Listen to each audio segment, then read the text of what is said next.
의에 줄이고 목마른 사람이라는 제목으로 하나님 말씀을 함께 나누겠습니다. 오늘 우리가 사는 세상은 굉장한 부정과 또 불의가 가득한 그런 세상이라고 생각합니다. 정치인들이 모여있는 국회만 보더라도 문제가 굉장히 많이 있고 또 돈과 관련해서 비리가 끊이지 않고 있지 않습니까? 자기의 권력과 또 자기의 지위를 통해서 땅 투기를 한다든지 또 다른 사람에게 뇌물을 받아먹고 봐준다든지 심지어는 급식 지원금까지도 정치 논리로 삭감해버리는 그런 일들이 얼마나 있었습니까? 그러니까 그런 이야기들 들으면은 우리의 막 피가 들끓지 않습니까? 세상에 어떻게 이런 일들이 일어나는가? 이 땅의 정의와 공의는 도대체 어떻게 된 것인가? 이런 생각이 많이 들죠. 더군다나 가난한 사람들이 부당한 대우를 받고 또 억울한 일을 많이 당한다라고 하는 이야기를 듣잖아요. 그러면 분노가 막 일어납니다. 그럴 때 더 이상 이 나라와 이 사회가 그러면 안 된다. 달라져야 된다. 변해야 된다. 개혁되어야 된다. 라고 외치면서 분연히 일어나는 사람들이 있습니다. 바로 이런 사람들이 의에 줄이고 목마른 사람이지 않겠습니까? 그런데 이렇게 일어난 사람들이 그냥 분노만 하고 또 미움으로만 끝나버리면 이건 또 다른 불의와 문제를 만들 것밖에 안 된다라는 이야기입니다. 1940년대 초에 미국 디트로이트의 한 가정에서 6번째로 태어난 식스토 로드리게스라고 하는 사람이 있었어요. 6번째로 태어났다고 해서 이름을 갖다 식스토라고 이렇게 이름을 줬는데, 이 사람은 이제 주립대학교에서 철학을 공부했고요. 근데 졸업한 이후에 막노동을 전전긍긍하다가 그리고 주점에서 노래를 부르는 그런 모습으로 이렇게 살아갑니다.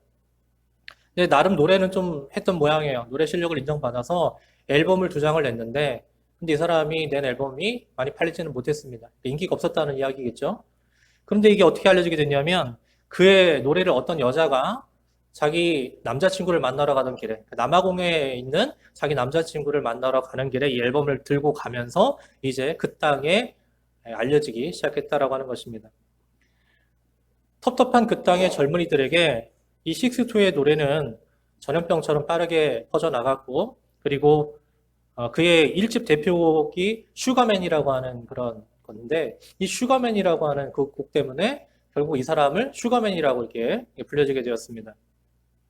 그의 노래는 희망을 잃어버린 젊은이들에게 불의한 이 세상에 대한 저항할 힘을 얻게 하고 자유에 대한 그런 갈망을 얻게 하는 그러한 원동력이 되었다는 것입니다. 그의 1집 노래 그 콜드 팩트라고 하는 그런 곳에 이런 가사가 있는 거거든요. 보시면 시장은 범죄율을 숨기고 국회의원은 망설이고 사람들은 분노했지만 정작 투표일을 잊어버리고 정치인들은 사람들을 이용해 먹고 오염된 강물처럼 마피아는 커져만 가고 당신은 이게 현실이라고 말하네. 여러분 이게 남 얘기 같지가 않잖아요. 왜냐하면 우리도 겪고 있는 일이고 우리 현실이기도 하기 때문에 그러지 않습니까? 뿐만 아니라 우리의 심령에 이 말씀이 맴도는 것 같아요. 오직 정의를 물같이 공의를 마르지 않는 강같이 흐르게 할지어다. 그 아모스 선지자가 그 불의한 세상 가운데에서 절규하며 피 끓는 외침을 했던 그 말이 우리의 마음속에 우리 심령 가운데에 이렇게 맴돌고 있기 때문에 용솟고 있기 때문에 그래서 그런 생각이 더 드는 것 같습니다. 옛날에 소장농들은 지주들에게 굉장히 많은 핍박을 받았습니다. 지주들이 소장농들에게 지나친 소장료를 요구했기 때문이죠. 그러니까 수확량의 6, 70%를 갖다 바쳐라. 이렇게 얘기했단 말이에요. 그러니까 소장농들은 뼈 빠지게 나아가서 일했습니다. 그리고 그 소출을 갖다가 이제 갚은데 지주들이 너무나도 많은 것을 갖다가 달라고 하니까 이제 화가 나는 것이죠. 그렇게 분노가 계속 쌓이게 되고 정의에 대한 목마름이 이제 절정에 이르게 되었습니다. 바로 그럴 때 한국전쟁이 터져버린 거예요. 공산당이 북에서 내려와서 이렇게 말합니다. 토지는 인민의 것이니 돌려줘라. 그랬더니 이 소장농들이 그 말을 듣고서 감동을 받은 거예요.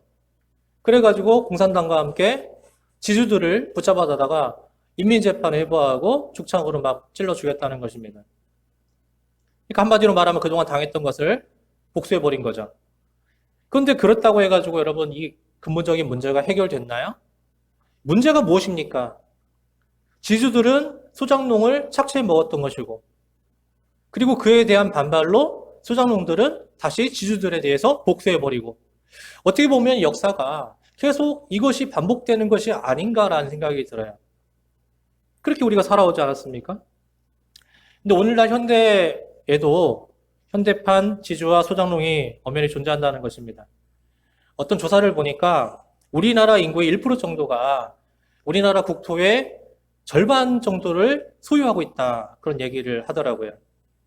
그러니까 우리나라의 상위 1%가 우리나라 국토의 절반을 갖고 있는 거예요. 그 말은 무슨 말입니까? 그러니까 말만 다르다 뿐이지 여전히 현대판 지주와 소작농 관계는 여전하다. 변함없다. 그런 이야기입니다. 이번 대선에서 많은 사람들이 입이 터져라 외친 슬로건이 뭐였습니까? 하도 많이 들어갖고 귀에 딱지가 안 들 것 같은데 뭐예요? 정권교체잖아요. 정권교체. 이거 왜 그렇습니까? 기성 정치인들의 잘못에 분노하고 비판하는 소리가 거세진 거죠. 커진 겁니다. 그 사람들의 소리도 사실 따지고 보면 의에 줄이고 목마른 사람들의 소리라는 거예요. 하지만 그런 사람들이 정권 교체를 이뤄내고 새로운 정권을 맞이했습니다. 그리고 정치를 하게 됩니다. 그러면 세상이 정말 달라질까? 우리가 기대하는 것처럼 세상이 완전하게 변화될 것인가? 우리가 정말 삶살이가 나아지게 될 것인가? 두고 보면 알겠죠. 좀 지내보면 어떻게 될 것인가를 알게 되지 않겠습니까? 근데 중요한 건 이거예요. 잘할 수도 있고 못할 수도 있는 거지만 그런데 이거 하나는 분명합니다. 뭐냐면 개혁을 바라는 민의를 헤아리지 못하면 그러니까 백성들의 뜻을 헤아리지 못하면 결국 자기들이 비판한 그 정권에 대해서 결국은 자기들도 똑같이 따라가는 답습해버리고 마는 그런 우를 범하게 될 거라는 일이죠. 여러분 이전 역사를 통해서 우리는 그런 것들을 많이 보아하지 않았습니까? 이 사람들이 잘못해서 이 사람들을 뽑아줬더니 또 이 사람들이 그 사람들과 별반 다르지 않게 해가지고 또 다시 반대편을 찍어줬더니 또 반대편을 이렇게 왔다 갔다 이렇게 오락가락하는 그 역사를 우리는 계속해서 번갈아가면서 오지 않았습니까? 이제 그런 나쁜 역사를 우리가 반복하고 싶지 않다라고 하는 것이죠. 여러분 이 사회만 그런 것이냐? 사실 그렇지 않습니다. 예수님 시대에도 사회 문제가 엄청나게 많았습니다. 부정부패요? 엄청났습니다. 그 당시에 주 지도층이라고 하는 대제사장과 또 그를 위시하는 사람들이 다 같이 타락하고 썩었어요. 돈만 밝혔습니다. 그리고 고쳐야 될 제도나 또 여러 가지 문제들이 정말 산적해 있었습니다. 예수님은 그런 문제를 보면서 물론 분노하셨죠. 예수님은 그 누구보다도 의롭고 정의로우신 분이에요. 의에 줄이고 목마르신 분이었다는 이야기예요. 하지만 예수님은 부정부패가 만연했던 그 당시 사회를 보면서 사람 바꾸고 제대로 사회의 제도를 바꾸고 개혁하고 그런 얘기를 안 하셨다는 이야기예요. 여러분 성경에 보세요. 예수님께서 잘못한 사람 바꿔치우고 사회 개혁을 해야 되고 제도를 바꾸고 그러면 세상이 달라진다. 새로운 세상이 온다. 이런 말씀을 하셨나요? 그렇게 안 하셨다는 거예요. 왜냐하면 새로운 시대는 사람을 바꾸고 제도를 손본다고 해서 도래하는 게 아니기 때문에 그렇습니다. 여러분 우리 선거 때마다 새로운 인물 그리고 새로운 정당 이런 것들을 자꾸 외치는 사람들에게 속아오지 않았습니까? 예수님은 그게 아니라고 합니다. 정말 의에 줄이고 목마른 자들이 어떻게 하면 이 세상을 바꿀 수 있을까? 어떻게 하면 변화시킬 수 있을까? 바로 주기도문을 통해서 우리에게 그 메시지를 전달해주고 계시다는 거예요. 자, 주기도문 보면 마태복음 6장 10절입니다. 나라가 임하시오며 뜻이 하늘에서 이루어진 것 같이 땅에서도 이루어지이다. 아멘.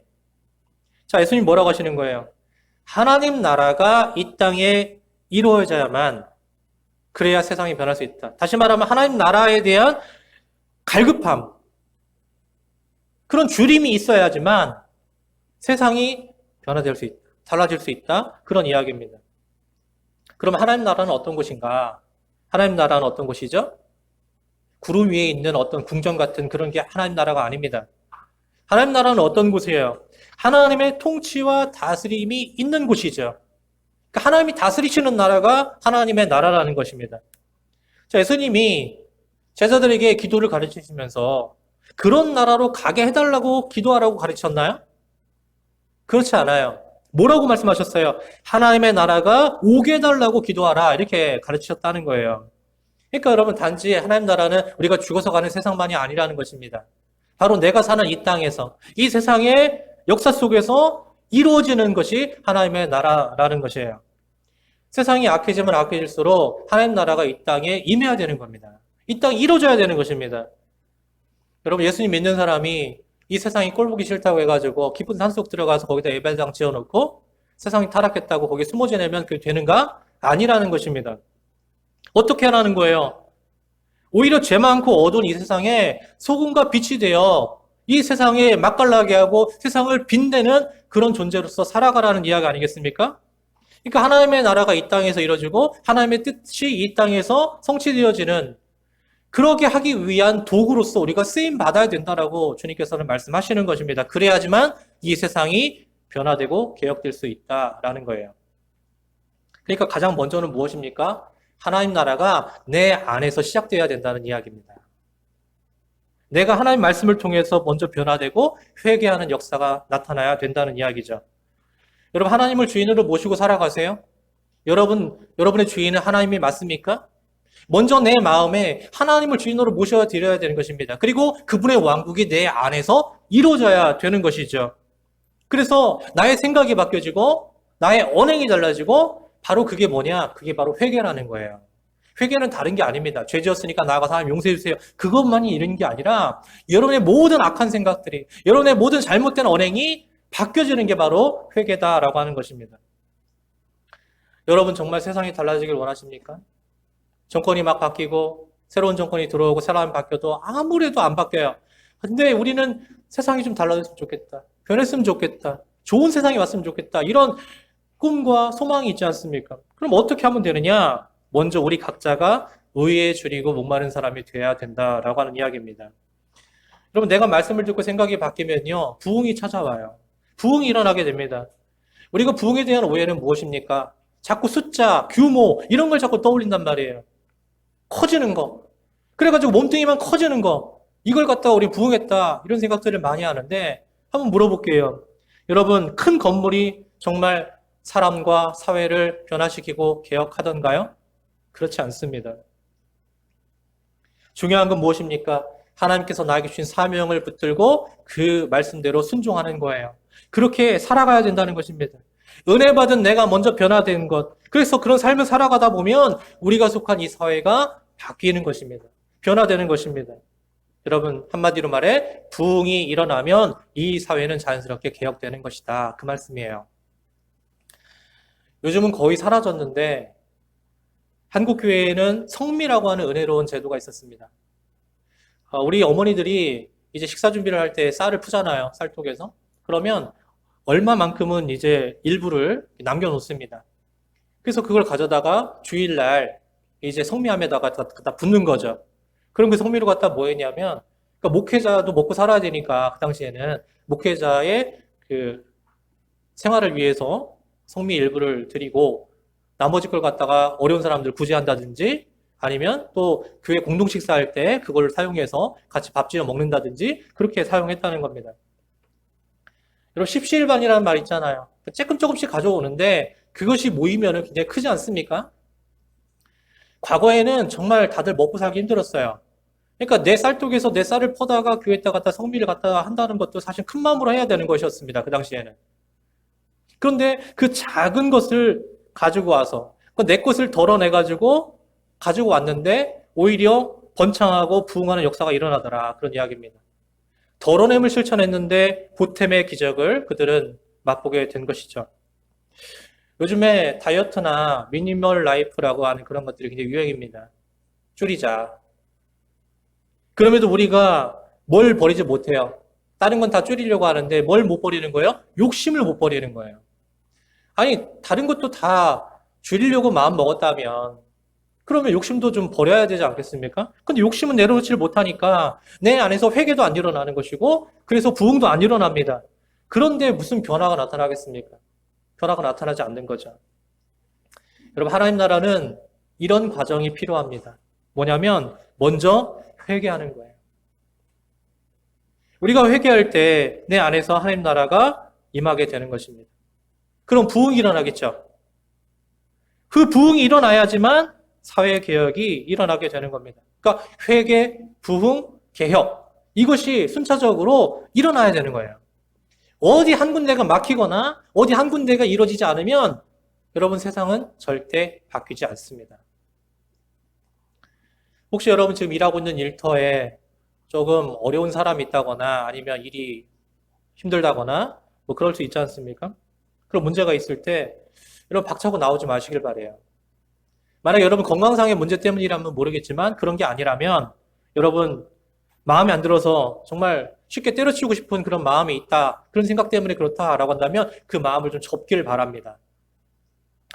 여러분 우리가 어둡고 문제가 많아서 썩어가는 곳일지라도 자꾸 거기를 등지고 떠나려고 하면 안 됩니다.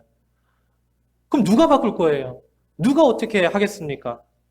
사회가 타락했다고 해가지고 여러분 깊은 산속으로 들어가서 운둔해버리면 되겠냐?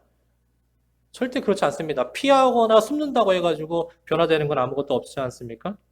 우리가 오늘 말씀처럼 의에 줄이고 목마름을 가지고 결국은 이 사회 속에서 인내하면서 하나님 나라가 임하기를 소원해야 되는 것이고 바로 그곳에 하나님의 뜻이 이루어지기를 간절히 바라면서 우리가 일해야 된다는 이야기입니다. 그래야지만 바뀌는 거예요.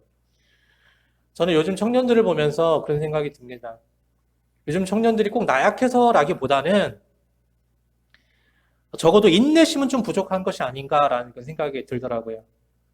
물론 어떤 사람들은 그럴 거예요. 목사님이 꼰대라서 그렇게 보는 거예요. 이렇게 생각할 수도 있습니다, 물론. 하지만 지금 하는 걸 보면은 청년들이 좀 진득한 맛은 좀 떨어진다라고 하는 생각이 들지 않습니까? 어디를 좀 취업했는데 조금 마음에 안 들고 수틀리면 어떻게 해요? 그냥 당장 때려치고 나온단 말이에요. 더 좋은 데로 가면 되지 뭐? 이러면서 그냥 가버린단 말입니다. 이것이 그들의 문화다라고 하면 그들 세대에서 그게 너무 자연스러운 것이라고 하면 제가 그걸 갖다 태클 걸 생각은 없습니다. 하지만 그러면 개혁이나 변화 같은 것도 갈망하지 말아야죠.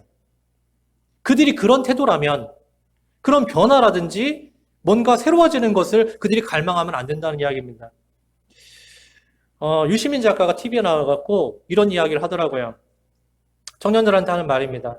누군가가 너희들이 원하는 걸 해주기를 바라지 마라. 니들이 해야 된다, 그거는. 니들 몫이다. 어렵고 힘들어도 니들이 부딪혀야 되는 문제다. 근데 만약에 누군가가 너희들이 원하는 것을 대신 해주겠다라고 한다면 그것은 거짓이거나 너를 이용해 먹으려고 하는 거니까 거기에 속지 마라. 그런 얘기를 하더라고요. 맞지 않습니까? 정작 개혁이나 변화라고 하는 것은 자기가 해야 되는 거예요.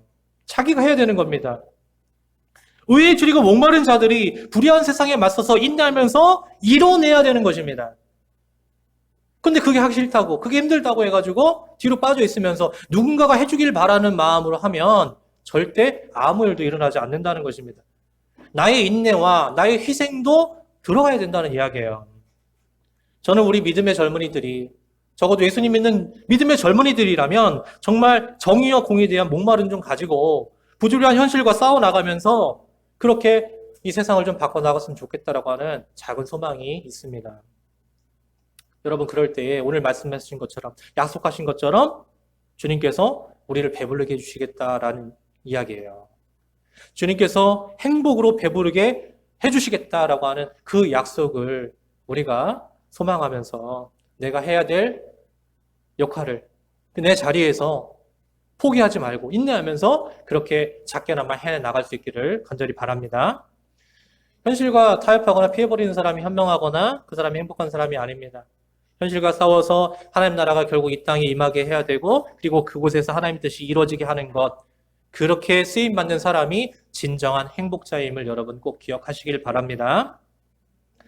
예수님 제자들은 자기들이 그 어떤 수고나 노력을 한다고 할지라도 이 문제가 해결될 수 없다라고 하는 사실을 알았어요. 그러니까 우리는 어떤 문제가 있으면 어떻게 합니까? 피켓 들고 나아가서 외치죠. 구호 외치면서 뭐 타도 뭐 아니면 뭐 바뀌어라 뭐 하면서 이런 뭐 주장을 많이 하지 않습니까? 그런다고 해결이 되냐? 또 문제 있는 사람을 막 싸잡아 비판한다고 해서 문제가 해결되는가? 그렇지가 않더라는 거예요. 아예 아무것도 안 하는 것보다는 그래도 낫지만 그러나 그게 근본적인 해결책이 아니라는 것입니다. 그럼 어떻게 해야 되느냐? 자, 여러분, 이 불합리하고 부조리한 세상 속에서 예수님 제자들이 선택한 것은 무엇입니까? 자, 보니까 그들은 기도했다라고 하는 거예요. 피켓 들고 나가서 시위한 것도 아니고, 그리고 사람이 잘못했다고 해서 칼자루를 잘라버리고 다른 사람으로 바꿔버리는 그렇게 했다라고 하는 게 아닙니다. 어떻게 했어요? 그들은 하나님을 믿고 기도했다라고 하는 것입니다. 그러면 기도해야 사람이 변하고 사회가 변하는 거예요. 기도가 있어야 성령의 역사가 일어나는 것입니다. 여러분, 성령의 역사, 이걸 영어 성경으로 하면 이렇게 돼 있더라고요. Demonstration of Holy Spirit 이렇게 돼 있더라고요. 여기 demonstration을 줄인 말이 데모예요. 데모, 으쌰 이게 데모예요. 뭔가 문제가 터지면 사람들은 어떻게 합니까? 사람들을 모아서 데모를 하죠. 그렇죠? 그런데 그래서는 안 된다는 겁니다. 진짜 변화는 어떻게 해야만 되느냐? 성령님께서 데모를 하셔야지만 이루어진다라는 거예요. 사람이 아무리 나가서 외친다고 해도 그게 근본적으로 바뀌는 게 아니라 성령님께서 하셔야지만 변화가 나타난다. 그 얘기를 하고 있는 겁니다. 여러분, 소돔과 고모라를 다 아시지 않습니까? 소돔과 고모라. 여러분이 소돔과 고모라가 왜 망했어요? 음란에서 망했습니까? 그 땅이? 맞죠. 그 땅이 온갖 죄악으로 음란한 그런 곳이었기 때문에 하나님 심판받은 거예요. 하지만 그보다 더 근본적인 문제가 뭐였는지 아세요? 소돔과 고모라에 의인 10명이 없어서 망한 거란 말이에요. 사실은. 그 의인 10명은 어떤 사람이냐?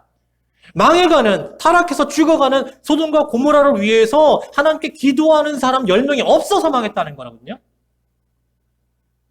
여러분, 이거 심각하게 생각해야 됩니다. 우리가 살아가는 이 땅도 소돔과 고모라처럼 타락하고 싸웠는지도 몰라요. 근데 그렇다고 해서 망하는 게 아니에요. 그럼에도 불구하고 그 땅을 위해서, 그 땅의 구원을 위해서, 하나님의 역사를 위해서 기도하는 의인 10명이 없기 때문에 망한단 말이에요. 여러분, 그게 중요한 거예요. 아무리 사회 문제가 심각해도요, 간절한 목마름으로 기도하는 사람이 있다면 그 나라와 사회는 소망이 있는 거예요. 끝난 게 아닙니다. 1857년 9월에 뉴욕의 맨하튼에서 한 교회 다락방에 제레미야 램피아라고 하는 사업가가요, 기도 모임을 시작했습니다. 처음에 모일 때는 6명이 시작을 했습니다. 그러니까 작은 소 모임이었던 거죠. 뭘 가지고 기도했냐면 뉴욕과 또 이 미국이 변화되길 바라는 마음으로, 부흥되길 원하는 마음으로 그렇게 기도를 하기 시작했어요. 그런 다음에 이후에 1년 후에 뉴욕의 여러 교회들이 그걸 이제 뜻을 이어서 같이 동참하면서 이제 여러 교회들이 같이 기도하기 시작했습니다. 한 신문 기자가 1시간 동안에 이제 뉴욕에 있는 교회들을 이렇게 돌았는데 한 12곳 정도를 돌았다고 합니다. 12곳 정도를 돌아서 보니까 기도 모임에 참여한 사람들이 6,100명 정도가 돼서 그런 사람들이 처음 6명을 시작했는데 이게 몇 배나 뛴 거예요. 6,100명이 뉴욕의 부흥을 위해서 그렇게 변화를 위해서 기도하고 있더라, 그런 이야기입니다.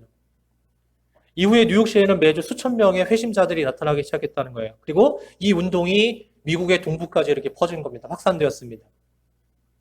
그렇게 하루에 3번 시간을 정해놓고 기도회를 하는데 아침 8시, 낮 12시, 저녁 6시 이렇게 3번 종을 치면서 이렇게 기도회를 시작하고 했다는 거예요. 그 당시 미국 전체 인구가 3천만 명이었답니다.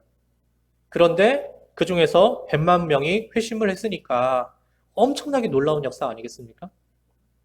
그럼 생각해 보세요. 전체 인구 중에서 3천만 명 중에서 100만 명이 회심을 했어요. 그러면 여러분 자연스럽게 그 사람들이 제대로 된 믿음을 갖고 있는 사람들이라면 사회 개혁을 부리지 않아도 자연스럽게 개혁이 나타나지 않겠습니까? 변화가 나타나지 않겠습니까? 근데 안타까운 건 뭐냐면 지금의 미국은 어떠냐는 거예요. 그러면 지금의 미국 어떤 사회적인 문제들이 많습니까? 총기 사고, 인종차별, 그리고 동성애 문제, 성 문제 이런 거 얼마나 많습니까? 왜 이렇게 어려운 문제를 겪고 있어요? 선조들의 기도를 이어가지 못했기 때문에 그런 거예요. 그 좋은 기도의 문화를, 그 영향력을 계속 이어왔다면 지금 미국이 그렇게 되진 않았을 거라는 이야기입니다. 여러분, 우리도 그런 문화가 있죠. 1907년 평양 대각성 부흥운동. 회개운동으로 시작된 거예요. 아까 이야기했었잖아요. 회개하면 부흥이 일어나고 부흥하면 사회개혁이 일어난다. 우리도 좋은 그러한 영향력이 있었단 말입니다. 그런데 지금 왜 이러고 있을까요?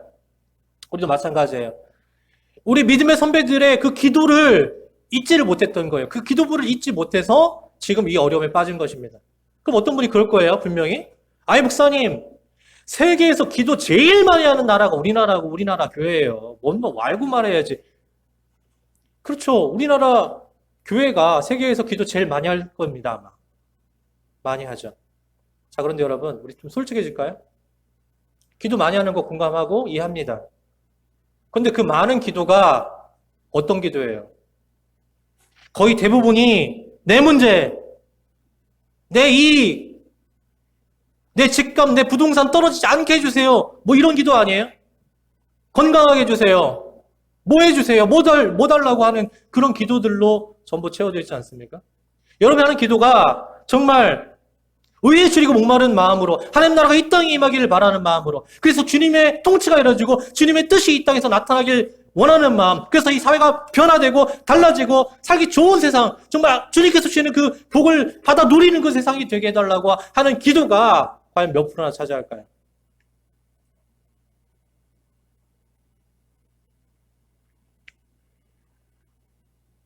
여러분, 저 여러분을 무시하거나 폄하하는 거 아니에요. 여러분들이 좋은 기도를 하고 있고 제대로 기도하고 있을 거라고 생각합니다. 하지만 만에 안에야 아까 말한 것처럼 나만을 위해서, 내 이익만을 위해서 기도하는 것이 있다면 회개가 일어나야 된다는 말씀을 하는 거예요. 회개하셔야 됩니다. 그러면 부흥이 일어나요. 내 생각이 달라지고요. 내 말과 내 행동이 달라집니다. 그런 사람들이 세상에 나아가서 일하고 세상에 나아가 사람들에게 대하잖아요. 그러면 말 안 해도 세상은 달라지게 돼 있습니다. 전체 인구의 5분의 1 정도가 크리스찬이라고 하는데 왜 이 세상이 안 바뀌어요?